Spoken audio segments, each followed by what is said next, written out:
தமிழர்களின் number 1 choice Tamil matrimony.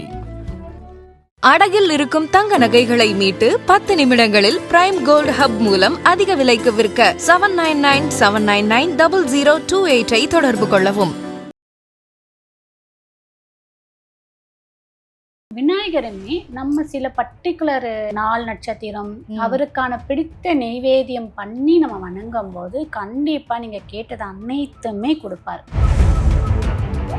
இப்போ நிறைய பேர் பாருங்க எக்ஸாம் போகும்போது விநாயகர் சூரத்தேங்க விட்டு போவாங்க, சுத்திட்டு போவாங்க, தோப்புக்காரன் போவாங்க, ஏதாவது ஒரு அக்ரிமெண்ட் சைன் பண்ண போறவங்க, புதுசாக யாரை மீட் பண்ண போறோம், விநாயகரை பார்த்து 11 வாரம் சதுர்த்தி சதுர்தசி இந்த 2 நாள் நீங்க எண்ணிய செயல் நீங்க வீடு போய் அடுத்த வரக்கூடிய சதுர்தசியோ சதுர்த்திக்குள்ளேயோ நடந்தே தீரும்.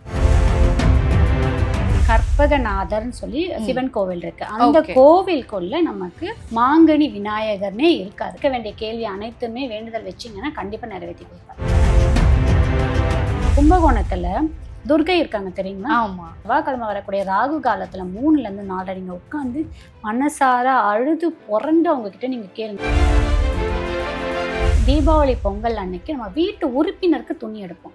முதல்ல கடவுளுக்கு எடுங்க, ஒரு விநாயகருக்கு துண்டு எடுங்க, ஒரு முருகருக்கு துண்டு எடுங்க. இதெல்லாம் நான் செய்யறது. வருடத்துல முதல் நாள் இந்த உப்பு மஞ்சள் வாங்க சொன்ன பார்த்தீங்கன்னா அப்போ பச்சரிசி வாங்குங்க. ஓகே. விநாயகர் கோயிலுக்கு 1 கிலோ பச்சரிசி, குலதெய்வத்துக்கு 1 கிலோ பச்சரிசி வாங்க. இதை நீங்க பண்ணி பாருங்க. உங்க வீட்டுல தரித்திரம் இருக்காது, உங்க வீட்டுல என்னைக்குமே உணவு பஞ்சம் வராது, என்னைக்குமே உங்களுக்கு பணப்பஞ்சம் வராது. அதன் ஆன்மீகம் நேயர்களுக்கு வணக்கம். நான் உங்கள் விஜய் பிரியா. ஆன்மீகம் தொடர்பான சந்தேகங்களுக்கு நம்ம ஒவ்வொரு நாளும் தீர்வு கொடுத்துட்டு இருக்கோம். புதிய முக்கிய நிகழ்வுகளை உடனடியாக தெரிஞ்சுக்கணும் அப்படின்னு நினைச்சீங்கன்னா அதன் சிலையை டவுன்லோட் பண்ணுங்க. அதற்கான லிங்க் வீடியோக்கு கீழே டிஸ்கிரிப்ஷனில் கொடுத்துருக்கோம். இந்த நிகழ்ச்சியில நம்ம கூட யார் இணைஞ்சிருக்காங்க அப்படின்னு பார்த்தீங்கன்னா பிரபல ஜோதிடர் கஜலட்சுமி அவர்கள் தான் நம்ம கூட இருக்கிறாங்க. ஸோ அவங்க கிட்ட நிறைய விஷயங்கள் நம்ம கேட்டு தெரிஞ்சுக்கலாம். வணக்கம் மேம். எப்படி இருக்கிறீங்க? நல்லா இருக்குப்பா, நீங்க எல்லாம் எப்படி? ரொம்ப நல்லா இருக்கும் மேம். மேம், பொதுவாக நம்ம ஒவ்வொரு கடவுளையும் தனித்தனியாக தரிசிக்கிறத விட விநாயகரை போய் வழிபட்டோம் அப்படின்னா எல்லா கடவுளை வழிபட்டதுக்கும் சமம். அவங்க கிட்ட ஒவ்வொருத்தர்கிட்டே கேட்குற பலனை விநாயகர் மொத்தமா நமக்கு கொடுப்பாரு அப்படின்னு சொல்லுவாங்க. விநாயகரை பத்தி ஏதாவது ஒரு விஷயம் எங்களுக்கு சொல்ல முடியுமா? விநாயகர் சின்ன குழந்தையிலேருந்து 70-80 வயசு பர்சன் வரைக்குமே பிடிக்காத ஆளே கிடையாது. அதே மாதிரி முக்குக்கு விநாயகர் இருப்பாரு. நம்ம ஒரு கோயிலுக்கு இந்த கோயிலுக்கு போய் தேடிட்டு போகணும் அப்படிலாம் கிடையாது. நடந்து போகும்போதே இந்த சந்தில் இருப்பாரு, யார் வீட்லயாவது இருப்பாரு, நான் இங்க இருக்கேன் நான் அங்க இருக்கேன்னு காட்சி கொடுப்பாரு. ஏன் நாங்க தேடுறேன் அப்படின்ற மாதிரி. ஆனா விநாயகருமே நம்ம சில பர்டிகுலர் அந்த நாள் நட்சத்திரம் அவருக்கான பிடித்த நெய்வேத்தியம் பண்ணி நம்ம வணங்கும் போது கண்டிப்பா நீங்க கேட்டது அனைத்துமே கொடுப்பாரு. ஓகே. பொதுவா விநாயகருக்கு கொலக்கட்டை அப்படின்னா ரொம்ப பிடிக்கும் அப்படின்னு நாங்க கேள்விப்பட்டிருக்கோம். மாம்பழம் ரொம்ப பிடிக்கும். ஏன்னா மாம்பழத்துலதான் பிரச்சனையே வந்தது. அண்ணனுக்கும் தம்பிக்கும் அந்த ஒரு மாம்பழத்துக்காக தான் நான் உலகத்தை சுத்தி வரவா அம்மா அப்பாவை சுத்தி வரவான்னு பிரச்சனையே வந்தது. மாம்பழம் வச்சிங்கன்னா அவருக்கு அவ்வளோ பிடிக்கும். ஆக்சுவலாக விநாயகருக்கு லட்டு ரொம்ப பிடிக்கும், மோத்தி லட்டு ரொம்ப பிடிக்கும், அதே மாதிரி மாம்பழம் ரொம்ப பிடிக்கும். நீங்கள் மாம்பழம் வச்சு அவர்கிட்ட கேட்கும் போது நீங்கள் எந்த மாதிரி கோரிக்கை வச்சாலும் நிறைவேற்றி கொடுப்பார். அதே மாதிரி மாம்பழம் இப்போ நமக்கு ஒரு விஷயம் கைமேல் பலன். ஓகே. நம்ம எல்லாருமே என்ன சொல்லுவாங்க, நான் போய் வேண்டிட்டு வந்தேன். இப்போ நிறைய பேர் பாருங்க எக்ஸாம் போகும்போது விநாயகர் சூரத்தேங்க விட்டு போவாங்க, சுத்திட்டு போவாங்க, தோப்புக்காரன் போவாங்க, ஏதாவது சைன் பண்ண போகும்போது ஏதாவது ஒரு அக்ரிமெண்ட் சைன் பண்ண போறவங்க, புதுசாக யாரை மீட் பண்ண போறோம், விநாயகரை பார்த்துருப்பாங்க. ஏன்னா புளியா சொல்லி போடுற மாதிரி போய் பார்த்துருப்பாங்க.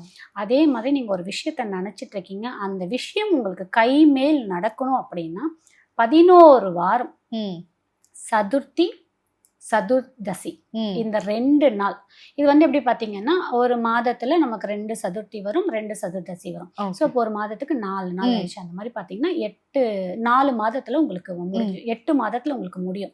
ஆனா 8 மாத பரிகாரம் தான் இது. நீங்க எப்பேற்பட்ட இது நடக்கவே முடியாது, ரொம்ப பெரிய ரொம்ப நாள் நடந்துட்டு இருக்க ஒரு விஷயத்துக்கெல்லாம் கூட நீங்க இதை பண்ணீங்கன்னா முடிஞ்சிடும். ரொம்ப சிம்பிள். இந்த சதுர்த்தியும் சதுர்த்தி வரக்கூடிய நாட்கள்ல 2 நெய்தீபம் ஏத்துங்க, ஒரு அருகம்புல் கொடுங்க விநாயகருக்கு, ஒரு மாம்பழம் வச்சிருங்க. உங்களால முடியும்.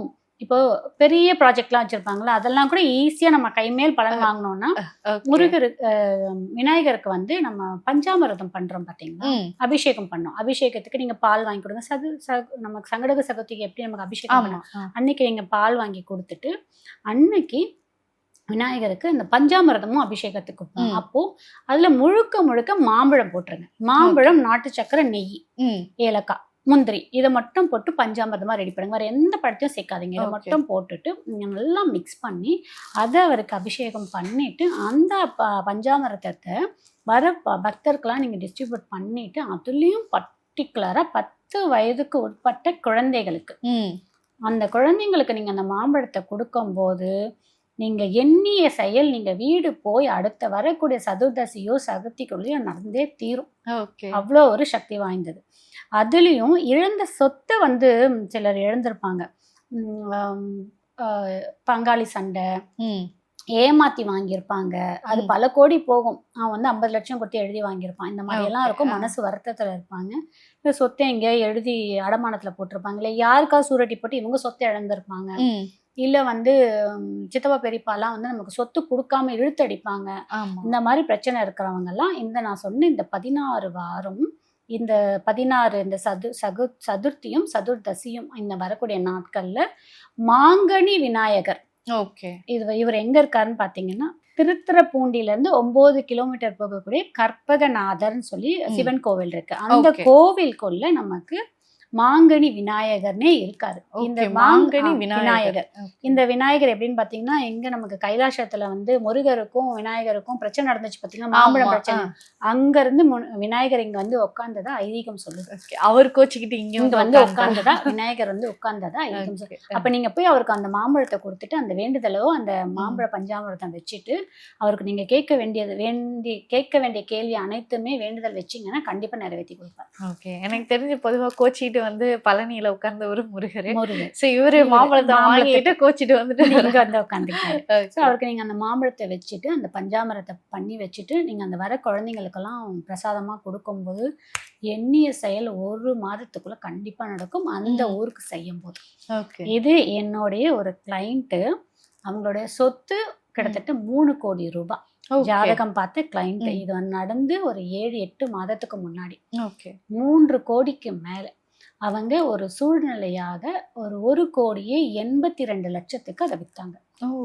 அப்போ அந்த சூழ்நிலையை தெரிஞ்சு அவர் கொஞ்சம் ஏமாத்தி வச்சுட்டாங்க. என்னன்னா அந்த ப்ராப்பர்ட்டி ஆல்ரெடி பிளட்ஜ்ல இருந்தது. அவர் என்ன பண்ணாரு, அவரால் விற்கவும் முடியல, அதை அடைக்கவும் முடியலன்னும் போது இவர் ஏமாத்தி அதை என்ன பண்ணாரு, நீங்க கொடுங்க நாங்கள் பேலன்ஸ் கொடுக்குறோன்னு சொல்லி அது கொஞ்சம் அமௌண்ட்டை கொடுத்து முடிச்சிட்டாரு. ஆனா அவருக்கு அவ்வளோ ஒரு மனவேதனை, சொல்ல முடியாத அளவுக்கு மனவேதனை. இட்ட ஜாதகம் பார்த்தேன்னு சொன்னேன், நீங்க கொடுக்கறதுக்கு முன்னாடி என்னை கேட்டிருக்கணும், கொடுத்துட்டீங்க. ஸோ நான் சொல்றேன், இந்த கோவில் பரிகாரம் போய் பண்ணுங்க, அதுக்கப்புறம் எப்படி நடக்குதுன்னு பார்க்கலான்னு. அதே மாதிரி அவர் போய் பண்ணிட்டு வந்தார். ஆனா அவர் வந்து கிட்டத்தட்ட நான் 16 வாரம் போசணும் அந்த கோவிலுக்கு. ஆனா அவரு இருக்கிற இடமும் நமக்கு வந்து கோயம்புத்தூர்ல இருக்காரு என்னோட கிளைண்ட். இவங்க இந்த கோவிலோ திருத்துறைப்பூண்டியில இருக்கு, கொஞ்சம் டிஸ்டன்ஸா. ஆனா போய் பாருங்க. அதே மாதிரி போய் பண்ணிட்டு வந்தாரு. கிட்டத்தட்ட ஒரு 3 மாதம் முடிஞ்ச பிறகு அந்த ஏமாத்தி வாங்கினார் பார்த்தீங்கன்னா, அவரே வந்து ஃபோன் பண்ணி, இல்ல எனக்கு ஏதோ ஒரு கனவுல வந்து ஒரு மாதிரி வந்தது, நீங்க வந்து இந்த பேமெண்ட் ரெடி பண்ண முடிஞ்சா ரெடி பண்ணி என்கிட்ட கொடுத்து வாங்கிக்கோங்க, இல்ல நீங்க மீதி கூட டைம் வாங்கி பண்ணிக்கோங்க, நான் ப்ராப்பர்ட்டி உங்களுக்கு எழுதி கொடுத்துட்றேன். அவங்களே வந்து அவங்களே. அப்படி ஒரு அதிசயம் நடந்த கோவில் அந்த கோவில். அதனால இழந்த சொத்தை மீட்டத்துக்கு அந்த கோவில் அவ்வளோ இந்த 16 வாரம் சும்மா போகக்கூடாது. நம்ம சொன்னதை அவர் அழகா ஃபாலோ பண்ணி அவர் அந்த விநாயகர் மேல அவ்வளோ ஒரு மனம் உருகி அழுது கெஞ்சி கூத்தாடி வாங்கினாரு. எப்படி தஞ்சாவூர்ல வந்து நமக்கு கும்பகோணத்துல துர்கை இருக்காங்க தெரியுங்களா? ஆமா, கனக துர்கை அம்மா இருக்காங்க. அந்த அம்மா கிட்ட நீங்க போய் உட்காந்து உங்களுடைய அனைத்து கஷ்டமும் நீங்க நின்று அதுவும் செவ்வாய்க்கிழமை வரக்கூடிய ராகு காலத்துல 3ல இருந்து 4 நீங்க உட்காந்து மனசார அழுது புரண்டு அவங்க கிட்ட நீங்க கேளுங்க. குழந்தை அம்மா கிட்ட எப்படி சாக்லேட்டுக்கு அழுது புரண்டு அந்த மாதிரி உட்காந்து அழுது புரண்டு கேட்டுட்டு நீங்க வர்றதுக்குள்ள 2 நாளுக்குள்ள உங்களுக்கு அந்த விஷயம் நடந்துடும். அந்த அம்மா அவ்வளவு சக்தியோ அதே மாதிரி இந்த விநாயகரும் சக்தி. பார்க்க குட்டியா தான் இருப்பாரு. போகும்போதே ஒரு பட்டு வேஷ்டி வாங்கிட்டு போயிடுங்க விநாயகருக்கு. இந்த மாதிரி மாம்பழம் பண்ணி எடுத்துட்டு போயிடுங்க. மாம்பழம் ஒரு கூடையில வாங்கிட்டு போயிடுங்க. நீங்க எவ்வளவு மாம்பழம் செலுத்துறீங்களோ அவ்வளவு சீக்கிரம் உங்களுக்கு அதை நடக்கும். மாம்பழம் எடுத்துட்டு போயிடுங்க. அந்த 16 வாரம் அதை முடிச்சுட்டு நீங்க பண்ணிட்டு வாங்க. கண்டிப்பா இழந்த சொத்து நியாயமானதா இருந்தா வரும். Okay ma'am. இப்போ பொதுவா அந்த மாம்பழம் அப்படிங்கனாலே அதுக்கு ஒரு சீசன் இருக்கு. இந்த ஏப்ரல் மே அப்படிங்கிற டைம்ல தான் வந்து மாம்பழம் கிடைக்கும். அப்போ மற்ற நாள்ல நாங்க போய் பண்ணணும்னா நமக்கு ஹைபிரிட் கிடைக்குது இல்ல, வாங்கி பண்ண முடியாது மாம்பழம். ஆனா விநாயகருக்கு வேணா மாற்று விநாயகரா சொல்லலாம். ஆனா நீங்க 100% உங்களுக்கு நல்ல பலன் கிடைக்கணும்னா அந்த விநாயகர் போலாம். இல்ல எங்களால வந்து 16 வாரம் போக முடியாது, ரொம்ப தூரத்துல இருக்கு, நாங்க என்ன பண்ணலாம் அப்படின்னு கேக்குறவங்க இங்கேயே நம்ம ஊர்லயே இருக்கக்கூடிய ஒரு 3 விநாயகர் பிடிச்சிக்கலாம். செல்வ விநாயகர், வினை தீர்த்த விநாயகர், பிரசன்ன விநாயகர், கற்பக விநாயகர். இந்த 4 விநாயகர் கண்டிப்பா ஒரு விநாயகர் கோயிலுக்கு ஒரு பேர் வச்சிருப்பாங்க. அந்த மாதிரி இந்த 4 விநாயகர்ல ஏதாவது ஒரு விநாயகரை நீங்க உங்க ஊர்லயே பார்த்துட்டு அந்த ஒரு விநாயகருக்கு மட்டும்தான் நீங்க இந்த 11 நான் சொன்ன சதுர்த்தியும் சங்கடக சதுர்த்தியும் சதுர்தசியிலையும் நீங்க பண்ணணும். ஓகே, நீங்க பண்ணிட்டே வாங்க, பலன் கிடைக்கும். ஆனா அங்க போறவங்க அட்லீஸ்ட் அங்க 1 முறையா 2 முறையா போயிட்டு வந்து இங்க பண்ணுங்க, கண்டிப்பா பலன் கிடைக்கும். இந்த விநாயகருக்கு பாத்தீங்கன்னா தேங்காய் எண்ணெயில விளக்கு போடுங்க, தேங்காய் உடைச்சி விளக்கு போடுங்க. நீங்க நம்ம ஊர்ல பண்ணாலும் சரி, அந்த ஊருக்கு போனாலும் சரி. அதே மாதிரி நான் எப்பயுமே என்னுடைய பதிவுல சொல்லக்கூடிய, இது எனக்கு என் குருமார்கள் சொல்லி கொடுத்த விஷயம். நான் 12 வருஷமா இதை ஃபாலோ பண்ணிட்டு இருக்கேன். நான் பல பதிவுல சொல்லியிருப்பேன், எனக்கு பெரியவங்க யாரும் கூட இருந்து வழி நடத்தல. எனக்கு என் குருமார்கள் வழி நடத்தினாங்க, என் அப்பன் முருகன் வழி நடத்தினாரு. எங்க வீட்டுல பெரிய போட்டோ வச்சிருப்பேன். அவரு தான் எங்க வீட்டுல நாங்க இருக்கக்கூடிய அந்த 3 பேர்ல ஒருவர் எங்க அப்பன் முருகன். அவரு தான் எங்களை வழி நடத்துவார். அதே மாதிரி எல்லாருமே இந்த தமிழ் புத்தாண்டு, ஆங்கில புத்தாண்டு, நல்ல நாள், தீபாவளி, பொங்கல், இதெல்லாம் இது வந்து நான் பயன்படுத்துறது, அது எல்லாருக்குமே போகட்டும்னு சொல்றேன். என்னுடைய குருமார்கள் சொன்னது. இந்த நீங்க ஆங்கில புத்தாண்டு, தமிழ் புத்தாண்டு, தீபாவளி, பொங்கல் வரக்கூடிய நாட்கள்லாம் என்ன பண்ணுங்க, நம்ம எல்லாம் என்ன பண்ணோம், கோயிலுக்கு போவோம். ஆமா, முதல் வேலை என்ன செய்யுங்கன்னா வீட்டுக்கு உப்பு வாங்குங்க. முதல் உப்பு மஞ்சள் வாங்கிடுங்க. அடுத்தது கடைக்கு போய் விநாயகருக்கு ஒரு துண்டு எடுங்க. மிஞ்சி போன ஒரு 60 ரூபா ஆகும். முருகருக்கு ஒரு துண்டு எடுங்க. முருகர் பிடிக்கனா செய்யுங்க.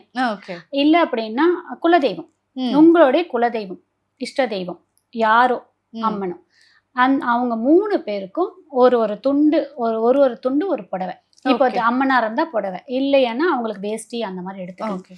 இதை முதல்ல செஞ்சிருங்க. இதை செஞ்சுட்டு நீங்க எப்ப போனாலும் சரி, எப்படியும் நம்ம தமிழ் புத்தாண்டோ ஆங்கில புத்தாண்டோ கோயிலுக்கு போக தான் செய்யணும், முதல்ல கொடுத்துருங்க. முதல்ல நீங்க இதை செஞ்சு பாருங்க. உங்க வாழ்க்கையோட தரம் மாறும், உங்களுடைய வாழ்க்கையில செல்வ வளம் பெருகும், உங்க வாழ்க்கையில ஏற்படக்கூடிய அனைத்து இன்னல்களும் அவங்க பார்த்துப்பாங்க. இது அதே மாதிரி தீபாவளி, பொங்கல் அன்னைக்கு நம்ம வீட்டு உறுப்பினருக்கு துணி எடுப்போம். முதல்ல கடவுளுக்கு எடுங்க, ஒரு துண்டு எடுங்க. ஒரு விநாயகருக்கு துண்டு எடுங்க, ஒரு முருகருக்கு துண்டு எடுங்க. இதெல்லாம் நான் செய்யறது. குலதெய்வத்துக்கு ட்ரெஸ் எடுங்க. நான் வந்து முதல்ல விநாயகருக்கு துண்டு எடுப்பேன், முருகருக்கு ஒரு துண்டு எடுப்பேன், வராகி அம்மனுக்கு ஒரு புடவை எடுத்துருவேன். எடுத்துட்டு இந்த 3 பேருக்கு நான் எப்போ போறேனோ கொடுப்பேன். அவங்களுக்கு முடிச்சுட்டு தான் அதுக்கப்புறம் நான் வந்து ஒரு 5 பேர் 10 பேருக்கு யாருக்கு புடவையோ ட்ரெஸ்ஸோ எடுத்து கொடுப்பேன். ஏன்னா நானும் என் பொண்ணு முருகர் அப்படின்னும் போது எங்க வீட்டு உறுப்பினருக்கு ட்ரெஸ் எடுத்து கொடுக்க ஆள் கிடையாது. எங்க அம்மாக்கு எடுப்பேன் அப்படின்னு வச்சுக்கோங்க. அப்போ நம்மள மாதிரி எவ்வளவு பேர் ஏக்கத்துல இருப்பாங்க, வருத்தத்துல இருப்பாங்க. நமக்கு யாரும் எடுத்து கொடுக்க ஆள் இருக்க மாட்டாங்களா? இப்ப என்ன மாதிரி எவ்வளவு பேர் ஏக்கத்துல இருப்பாங்க. அண்ணன் தம்பி இருந்தா எடுத்து கொடுத்துருக்க மாட்டாங்களா, அப்பா அம்மா இருந்தா எடுத்து கொடுத்துருக்க மாட்டாங்களா அப்படின்னுட்டு அந்த ஏக்கத்துல இருக்கிறவங்களுக்கு நான் வந்து கிட்டத்தட்ட 10 வருஷமா அதை ஒரு புடவையோ வேஸ்டியோ லுங்கியோ அந்த மாதிரி எடுத்துட்டு பஸ் ஸ்டாண்டில் இருக்கிறது, ஹாஸ்பிட்டல், இந்த கவர்மெண்ட் ஹாஸ்பிட்டல், அந்த மாதிரி அது உங்களுடைய விருப்பம் தான். நான் சொல்றது இதை நான் பண்றேன்னு சொல்றேன். ஆனா கண்டிப்பா கடவுளுக்கு எடுங்க. விநாயகருக்கும் முருகருக்கும் குலதெய்வத்துக்கு எடுத்துருங்க. அதே மாதிரி வருடத்துல முதல் நாள் இந்த உப்பு மஞ்சள் வாங்க சொன்னேன் பார்த்தீங்கன்னா, அப்போ பச்சரிசி வாங்குங்க. விநாயகர் கோயிலுக்கு 1 கிலோ பச்சரிசி, குலதெய்வத்துக்கு 1 கிலோ பச்சரிசி வாங்கிட்டு வெல்லம் 1 கிலோ வாங்கிட்டு நீங்க எப்போ போறீங்களோ கொடுங்க. உங்க குலதெய்வத்துக்கு போறப்போ அந்த பச்சரிசி 1 கிலோ வாங்கினீங்களா, ஒரு 1/4 கிலோ, ஒரு 1/2 கிலோ பவுடரா பண்ணிக்கோங்க. அதுல நாட்டு சக்கரை போட்டு உங்க குலதெய்வத்தை சுத்தி போட்டுட்டு வாங்க. அங்க இருக்கக்கூடிய எறும்பு, அந்த சின்ன சின்ன பூச்சிகள்லாம் சாப்பிடும். அதுவே நம்மளோட கர்ம வினையை முதல்ல கரைக்கும். அதுக்கப்புறம் நீங்க மீதி இருக்கக்கூடியது கோவில்ல கொடுத்துட்டு வந்துட்டீங்கன்னா அவங்க அந்த கோவிலுக்கு பிரசாதம் பண்ணுவாங்க பாத்தீங்களா. அப்போ ஒரு முறையாவது உங்களோட சார்பு போய் சேர்ந்துரும். இதை நீங்க பண்ணி பாருங்க, உங்க வீட்டுல தரித்திரம் இருக்காது. இதை பண்ணணும் பண்ணணும், அதை பண்ணணும், இந்த பொருளை வாங்கி வைக்கணும், இந்த டப்பா வாங்கி வைக்கணும், செல்வ வளம் பெற, அதெல்லாம் ஒண்ணுமே வேண்டாம். வருடத்துல முதல் நாள் தமிழோ இங்கிலீஷோ பொங்கலோ தீபாவளி ஏதோ ஒரு நாள் நீங்க தேர்ந்தெடுத்துக்கங்க. அதுல விநாயகருக்கு ஒரு துண்டு வாங்கிக்கிங்க, முருகருக்கு ஒரு துண்டு வாங்கிக்கிங்க, உங்களுடைய குலதெய்வத்துக்கு ஒரு துண்டு வாங்கிக்கோங்க. 3 வாங்கி அதை வச்சுட்டு அதுக்கப்புறம் நீங்க மற்றவங்களுக்கு துணி எடுங்க. அதுக்கப்புறம் பச்சரிசி 1 கிலோ, விநாயகருக்கு ஒரு கிலோ பச்சரிசி, உங்களோட குலதெய்வத்துக்கு 1 கிலோ பச்சரிசி, 1 கிலோ வெல்லம், அதை வாங்கிட்டு நீங்க செய்யுங்க. உங்க வீட்டுல என்னைக்குமே உணவு பஞ்சம் வராது, என்னைக்குமே உங்களுக்கு பணப்பஞ்சம் வராது, என்னைக்குமே ஆரோக்கியம் குறையாது. எந்தாவது கெட்ட கால சூழல் நடந்தாலும் அதை தாங்கிட்டு அதை நம்ம எதிர்நோக்கக்கூடிய தெம்பும் தைரியமே இவங்களுக்கு நம்ம கொடுத்துருவாங்க. கண்டிப்பா மேம், ரொம்ப அருமையான விஷயம் இந்த நேர்காணல் எங்களுக்காக கொடுத்துருந்தீங்க. அதுவும் இல்லாம விநாயகர் அப்படிங்கிறவர் எல்லாருக்குமே முழு முதற் கடவுள் அப்படின்னு சொல்றவாரு. அவரு மாங்கனி கொடுத்தா நமக்கு எல்லா விஷயமும் செய்வாரு அப்படின்ற ரொம்ப சூப்பரான விஷயம். ஸோ இந்த ஒரு நேர்காணல் எங்களுக்கு ரொம்ப பயனுள்ள தகவல் கொடுத்ததற்கு மிக்க நன்றி. நன்றி.